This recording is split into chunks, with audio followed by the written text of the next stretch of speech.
अस्सलाम वालेकुम। इस वीडियो में हम जो टॉपिक डिस्कस कर रहे हैं it is exponential growth and decay. ये रिसेंटली ऐड हुआ है हमारे पास ओ लेवल मैथ 4024 में, जबकि IGCSE में ये पहले से टॉपिक हमारे पास था। ठीक है, टॉपिक बहुत ही आसान है, बहुत ही आसान टॉपिक है। इस टॉपिक के हमारे पास दो तरह के क्वेश्चन आ सकते हैं। ठीक है ना, पहले हम क्वेश्चन को पढ़ के उसकी डेटा अंदाज़ा करते हैं कि हमारे पास क्या क्या चीज़ें गिवन है, और फिर हम उसको कैसे सॉल्व करेंगे हम ये देखते हैं। First type of question: a virus has infected 40,000 people. Scientists expect that the number of infections to increase by 3% each month until a vaccine is found. Find the total number of people expected to be infected in 4 months. अब देखें, हमारे पास एक initial value है कि जब infection start हुआ तो उस वक्त 40,000 की आपके पास एक इनिशियल वैल्यू थी। ठीक है ना, ये आपके पास एक इनिशियल वैल्यू आ गई। जो परसेंटेज है, जिस परसेंटेज से वो बढ़ रहा है वायरस, दैट इज़ 3%। ठीक है, और आपको ये फाइंड करना है कि 4 मंथ्स में ये कितने लोगों को और इन्फेक्ट कर देगा। तो ये हमारे पास एक डेटा आ गया। याद रखिएगा कि हम लोग एक्सपोनेंशियल ग्रोथ में जो वर्किंग फार्मूला अप्लाई करते हैं वो हम कंपाउंड इंटरेस्ट से कर रहे होते हैं।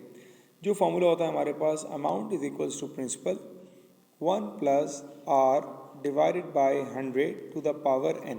ये आपका वर्किंग फार्मूला है। प्रिंसिपल क्या है? प्रिंसिपल है हमारे पास इनिशियल अमाउंट जो था, आर हमारे पास परसेंटेज है जो कि 3% है, और टाइम हमारे पास 4 मंथ है। जो काम हम उसमें करते हैं कंपाउंड में, वही आपको यहाँ भी करना है कि आपका रेट और आपका टाइम, इनके यूनिट को सिंक्रोनाइज होना चाहिए। ठीक है, अब हम सिर्फ वैल्यू पुट करेंगे। जहाँ पी आएगा that is the initial value, it is 40,000, bracket open, 1 plus r है आपके पास 3% डिवाइडेड बाई 100, और टाइम यहाँ पर है हमारे पास 4 मंथ्स का। अब हम इसको सिंप्लीफाई करते हैं। सिंप्लीफाई किया आपने, आंसर आएगा 4502 0.35। 0.35 को हम लेंगे नहीं, क्योंकि जाहिर बात है हम यहाँ पर नंबर ऑफ पर्सनस की बात करें जो कि डिस्क्रीट डेटा होता है, डेसिमल में नहीं हो सकता। तो ये हमारे पास पहला केस है। अब पहले केस के लिए आपको डेटा में परसेंटेज लाजमी दी जाएगी, जिससे आप रेट को इंडिकेट करोगे और टाइम दिया जाएगा। तो आपका डेटा में आपको पी भी नज़र आएगा, आर भी नज़र आएगा और टाइम भी नज़र आएगा। तो आप समझ जाइएगा कि ये मेरा टाइप 1 कैटेगरी है, जिसको हम सॉल्व करते हैं by using compound interest working formula. ठीक है, दूसरा तरीका अब आप देखें। The value in a sequence decreases exponentially given that the first 3 terms are 1000, 800 and 640, find the fourth and the fifth term. अब देखें, यहाँ पर हमारे पास कोई एक इनिशियल वैल्यू नहीं है, हमें तो ये कहा कि वैल्यू डिक्रीज़ कर रही है। ठीक है, कोई हमारे पास यहाँ पर परसेंटेज नहीं है, कोई हमारे पास टाइम की बात नहीं करी कि 2 साल के बाद या 3 महीने के बाद, ऐसी कोई बात नहीं है। तो ये जो आपका टाइप ऑफ क्वेश्चन है that is a second category. इसको हम करेंगे कैसे? सबसे पहले हम निकालेंगे यहाँ पर रेशो। अच्छा, रेशो निकालने का फॉर्मूला क्या होता है और तरीक़ेकार क्या होता है? देखें, हमारे पास इस क्वेश्चन में हमें 3 टर्म्स दी हुई हैं।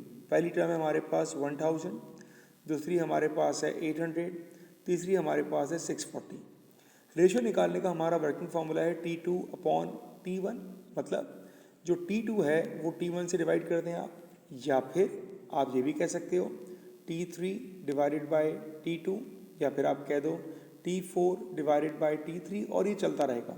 रेशो आपका हमेशा कांस्टेंट होना चाहिए। ठीक है, अब अगर मैं यहाँ पर T2 की बात करूँ, T2 is 800 and T1 is 1000। ठीक है, अगर मैं पुट करूँ, सो T2 is 800 divided by T1 is 1000, या अगर मैं इन दोनों को डिवाइड करता तो ये आता मेरे पास 640 डिवाइडेड बाई 800। अब इसका रेशो जो है ना वो कांस्टेंट आना चाहिए, दोनों का आंसर सेम आना चाहिए। सिंप्लीफाई करते हैं, 0 0 cancel, 0 0 cancel, we got 8 upon 10, 0 0 cancel, 8 8 जार 64, 8 10 जार 80, 8 अपॉन 10।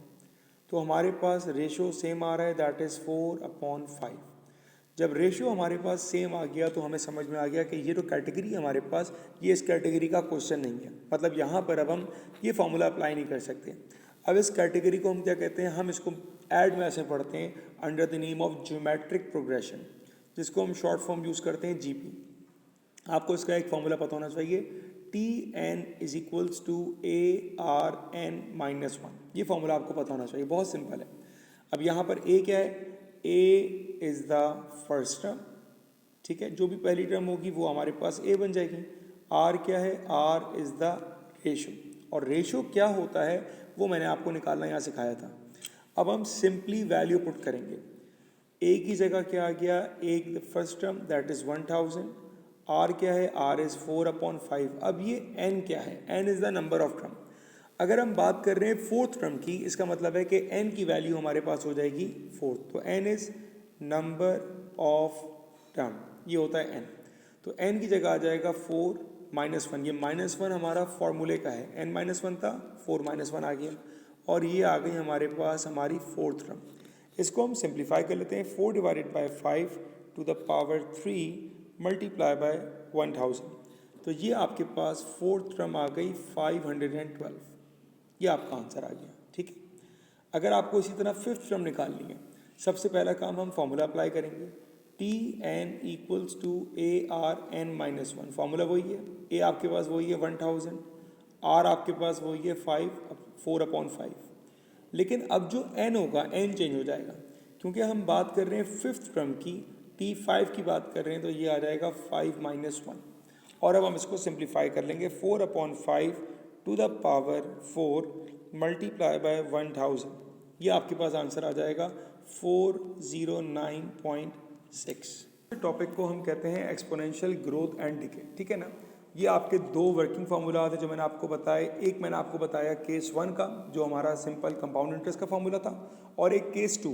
केस 2 की पहचान क्या है कि आपको यहाँ कोई परसेंटेज, कोई टाइम वगैरह की बात नहीं की जाएगी, कहा जाएगा कि कब ग्रोथ है या कोई कब आप डिके कर रहे हैं या ग्रोथ कर रहे हैं, बस ये पता होगा आपको। ठीक है, अच्छा, ये दूसरी इंपॉर्टेंट बात, देखिए यहाँ पर जब हमने पढ़ा था क्वेश्चन, तो यहाँ पे वर्ड था increase.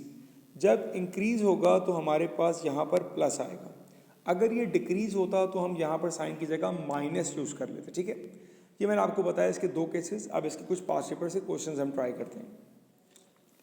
The number of newspaper sold decreases exponentially. देखें यहाँ पर क्या हुआ, यहाँ पर डिक्रीज हो रहा है। ठीक है, याद रखिएगा, by X% of each year, तो परसेंटेज में आ गया, इसका मतलब है कि रेट की वैल्यू होगी हमारे पास over a period of 21 years, ये आ गया हमारे पास time. The number of newspapers sold decreases from 1763000 to 58,000, calculate the value of X। अब हमारे पास जो इनिशियल वैल्यू थी ये थी 1763123, यहाँ से डिक्रीज हो गए हमारे पास, कहाँ पहुँच गए, 58,000 तक पहुँच गए। अब हमको ये फाइंड आउट करना है कि हमारे पास उस रेट की वैल्यू क्या थी। मैं आपसे पूछूं कि हमारे पास इनिशियल वैल्यू क्या थी, ये थी हमारे पास इनिशियल वैल्यू, ये आ गई हमारे पास फाइनल वैल्यू, और आपको फाइंड करना है कि ये कितने रेट के साथ हुआ। बहुत सिंपल सवाल था। फॉर्मूला अप्लाई करते हैं कंपाउंड इंटरेस्ट का, amount is equals to principal 1 + R divided by 100 to the power n। अब इसमें चेंजेस क्या क्या होंगे ये देखिएगा। सबसे पहली चेंज तो है कि यहाँ पे डिक्रीज है, तो मैं यहाँ प्लस को हटा के अब कर दूंगा माइनस। ठीक है, अमाउंट हमारे पास पहले क्या था, हमारे पास स्टार्ट में क्या था भाई, स्टार्ट में हमारे पास था 1763123, ये हमारा प्रिंसिपल बना, ये हमारी स्टार्टिंग की अमाउंट थी, और 21 साल के बाद कितना रह गया हमारे पास, 58,123। 1 माइनस रेट हमको नहीं पता, डिवाइडेड बाय 100, यहाँ पर पावर आएगी इसकी 21, ये हमारा बन गया पूरा वर्किंग फार्मूला। इसको हमने सिंप्लीफाई करना है। अब कैसे किया जाएगा भाई, 58,000 डिवाइडेड बाय 1763123, ये आ जाएगा मेरे पास 0.03289 is equals to 1 minus R divided by 100 to the power 21। अब पावर 21 को हम कैसे ख़त्म करेंगे, हम दोनों साइड पर पावर 1/21 अप्लाई करेंगे। ये बिल्कुल वही काम है जिस तरह हम स्क्वायर को ख़त्म करते हैं by applying root on both sides. तो जब हम इसकी पावर ले लेंगे 1 डिवाइडेड बाय 21, तो आंसर हमारे पास आएगा 0.85 is equals to 1 minus R divided by 100। Simplify करते हैं, 1 से माइनस किया हमने इसको, and then multiply by 100। So the answer for rate is 15%। ठीक है, तो आपने एक बात का ख्याल रखना है भाई, डिक्रीज है तो माइनस आएगा, फिर आपने ध्यान रखना है फाइनल वैल्यू क्या है, इनिशियल वैल्यू क्या है, उसको आपने प्लेस किया, सिंप्लीफाई किया, and you got the final value. एक और क्वेश्चन ट्राई करते हैं।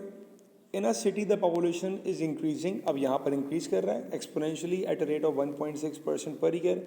Find the overall percentage increase at the end of 20 years. तो भाई आपको ये बताना है कि 20 साल के बाद कितनी पॉपुलेशन ग्रोथ हो जाएगी। यहाँ पर आपको इनिशियल नहीं पता तो कोई बात नहीं, हम ले लेते हैं भाई, मान लीजिए कि हमारे पास जो इनिशियल है ना उसको हम ले लेते हैं, लेट्स सपोज x। ठीक है, अब हम निकालते हैं कि 20 साल के बाद क्या होगा। तो amount is equals to, principal क्या है हमारे पास, x है, 1 + R क्या है 1.6 divided by 100 to the power 20। इसको हम पहले सॉल्व करते हैं। तो 1.6 divided by 100 plus 1 to the power 20, ठीक है भाई। ये आ गया 1.3736x। ये वो है जो 20 साल के बाद है। इनिशियल हमारे पास x था, हमको चाहिए परसेंटेज इंक्रीज। अब परसेंटेज इंक्रीज के लिए आपको चाहिए होता है डिफरेंस। डिफरेंस निकालते हैं, 1.3736 माइनस इनिशियल क्या था हमारे पास, इनिशियल हमारे पास था x डिवाइडेड बाय इनिशियल क्या था x, और इस पूरे को मल्टीप्लाई कर देंगे 100। जो फॉर्मूला मैंने यूज़ किया वो क्या है हमारे पास, difference divided by original multiply by 100, that is how we find percentage change. अब आपने जब इन दोनों को माइनस किया, so you got 0.3736x divided by x multiply by 100। x से x हो गया कैंसिल, तो आंसर क्या आ गया, 37.36%। ये आएगा आपका परसेंटेज इंक्रीज, ठीक है। तो आपके पास कोई भी सवाल हो किसी भी टाइप का हो, आपने जस्ट इन दो मेथड को याद रखना है। हमारे पास 90% क्वेश्चन इसी मेथड को फॉलो कर रहे होंगे, जो बाकी 10% होंगे वो माइट भी आपको इसमें नज़र आ जाए। अभी ये पहला साल होगा कि मैथ 4024 में टॉपिक अपीयर हो रहा है, तो पहले साल के हिसाब से आप स्पेसिमन पेपर हैं जो क्वेश्चन आए उनको लाजमी देखिएगा। उसी टाइप का कॉन्सेप्ट पहले साल चेक होता रहा, हमारा कोर्स चेंज हो रहा होता है, उसके बाद जो फर्स्ट ईयर होता है उसमें कोई ज़्यादा कॉम्प्लेक्स क्वेश्चन नहीं आएगा इंशाल्लाह। तो ये दो पैटर्न है हमारे पास, ठीक है। पहले में आपने देखना है डेटा क्या दिया हुआ है, उस डेटा के अकॉर्डिंगली आपका फॉर्मूला एक्टिव हो जाएगा। अगर खाली नंबर्स होंगे तो हमारा क्वेश्चन जो होगा वो जीपी का बन जाएगा। जीपी का मतलब होता है ज्योमेट्रिक प्रोग्रेशन। इसका एक सिंपल सा फॉर्मूला होता है हमारे पास, जहाँ पे आर होता है हमारा रेशो, और रेशो निकालने के लिए हम नेक्स्ट टर्म, जो भी नेक्स्ट टर्म होती है उसको हम डिवाइड करते हैं प्रीवियस टर्म से। ये हमेशा कांस्टेंट रहना चाहिए, ठीक है। और इसके हमने दो सवालों की एग्जाम्पल भी कर ली। अगर आपको कोई चीज़ समझ ना आई हो, कोई प्रॉब्लम हो या कोई सवाल आपसे ना हो रहा हो, तो वो ज़रूर मुझे शेयर कीजिएगा, इंशाल्लाह मैं आपकी इसमें हेल्प करूँगा। अल्लाह हाफ़िज़।